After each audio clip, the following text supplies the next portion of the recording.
Hello everyone, this is Joe Renkin of KOPN Weather. The reason why I'm making a video today is because there's been a lot of talk about the stratosphere among the weather circles. And a lot of it, unfortunately, is agenda driven. And that brings a disservice to the weather community. So what I'm going to do real quick is give you a couple basics.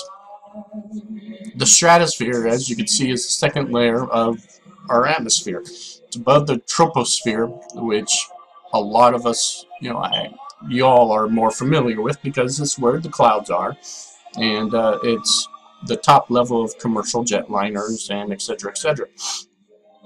Well, as you get farther up, here's the stratosphere, and we'll have 1 millibar here, and it goes all the way down to 1,000 millibars here in the troposphere. And what happens in the stratosphere is when you get over the North Pole, what happens in the stratosphere has a direct correlation to what happens in the troposphere. The only issue that we have when it comes to the exact impact is where for instance, in the northern hemisphere, this impact is relayed. So without further ado, here we go. Here is the 10 millibar zonal mean temperature from 2014 into our current period of 2015. So what we have here is a severe stratospheric warming, which is these spikes right here, here, here, and of course here. These severe stratospheric warming events breaks up the cold pool of air that's sitting over the North Pole, and when it splits, that's where we figure out where exactly the impact of where that cold air is going to then transport through the stratosphere, because 10 millibars is pretty high up, and so it has to work its way down through the stratosphere, and I'll show that in a little bit, before it's realized here in the troposphere. So let me see here, February of 2014, mid-March of 2014, late November of 2014, and then we've got a really impressive one here, not as impressive as this one in February, but still, nonetheless, it's still impressive here in January.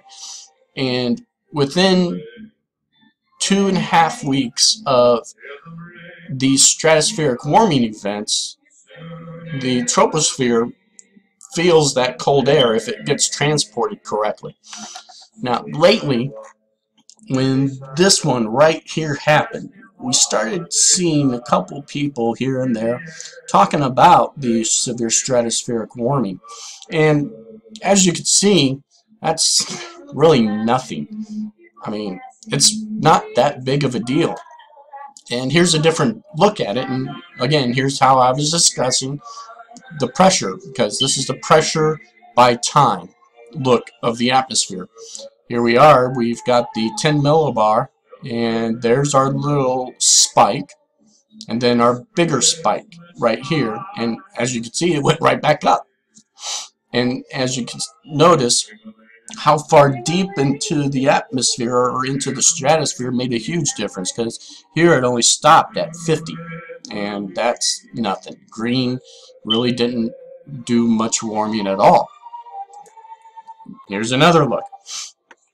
Here's our impact here, stronger in the upper stratosphere, and there's your spike of the warmth, comes back up, another spike of the warmth, stops at 50 roughly, and come back.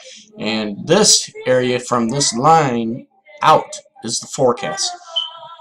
And as you can see, this is a very, very cold core pool of air at looks like around 70. Yeah, because between 50 and 70, very, very cold pool of air that's setting up in the stratosphere between 70 and 90 north. that's not a good sign.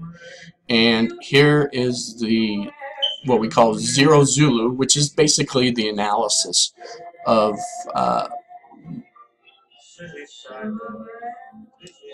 what will happen at 240 hours.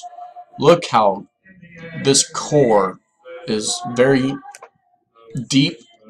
Not only is it very deep, it's within the 80 to 85 degree below setting. So these little warmings right here and right here are not going to be able to knock this out. I'm sorry. So for, good period, until the 12th at least, we are not seeing any impact of the stratospheric warming that you're hearing.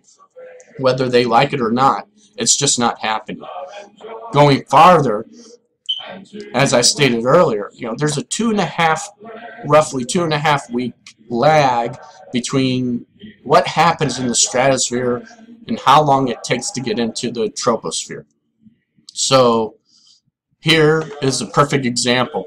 A lot of you remember what happened in February and how it got really, really cold, late January into February. And this is why. Remember how I talked about you needed that severe stratospheric warming to be very strong. And remember how I showed you the greens? See the green right here? Well, compare that to this. I mean, here's the green. Here's a small slab of green, if you will. But look at this. We're in the yellows, oranges, and deep reds and magentas. And that's up here. And what happened was that it displaced the cold air. It split it in half. One half went into the Canadian Hudson Bay area, which you kept on hearing about the polar vortex, and that's why. It's because that polar vortex got lodged into the Hudson Bay area. Why? Because of this. Not because of this. If you want to see stratospheric warming impacts, this is what you need to see. There's no ifs, ands, or buts about it, ladies and gentlemen. And as I showed you earlier, for the next 10 days, that is not happening. Not at all. Not only that, but we are also noticing that we're not seeing what we call a heat flux impact. And what that is that it's like as one meteorologist says, the cattle prod. It hits the area, creating a whole bunch of domino effects that happens later. And let's see here. Hopefully it comes up. My internet's been a little bit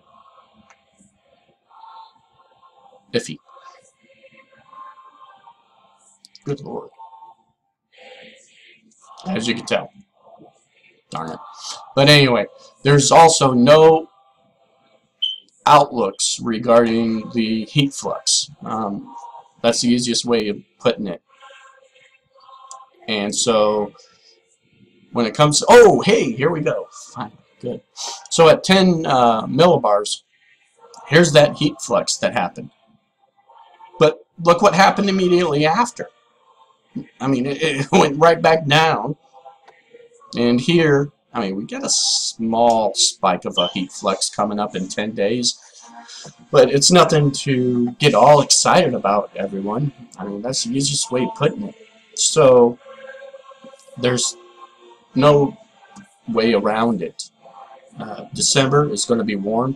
One of the things that I talked about on KOPN a while back on the Mid-Missouri Freedom Forum, it was in October, was it was going to be a very, very warm December with a transition month of January to a cold February. There's no surprise in that. It's a standard winter. And the ones that go to either side are the extremes. But when December is a warm month, transitioning into January, then into a colder February, that's status quo. And I will be keeping up with this, and not only that, but I am planning on making a video when it comes to the El Nino and the ENSO. So keep an eye on it. And by the way, listen to KOPN 89.5 tonight, roughly around 7 o'clock. Farm and Fiddle show. I'm being interviewed, and what Margot McMillan likes to do with me is,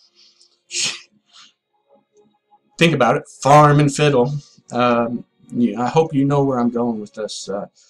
She's going to bring out the Farmer's Almanac, and she's going to compare the Farmer's Almanac forecast to what the Bering Sea rule and the typhoon rule has shown in the past. So immediately after I'm done with this video, I actually have to do some research and be prepared to her predictions from the Farmer's Almanac as to what's going to happen in December. So anyway, y'all take it easy, and if you have any questions, feel free to give me a holler. Thank you.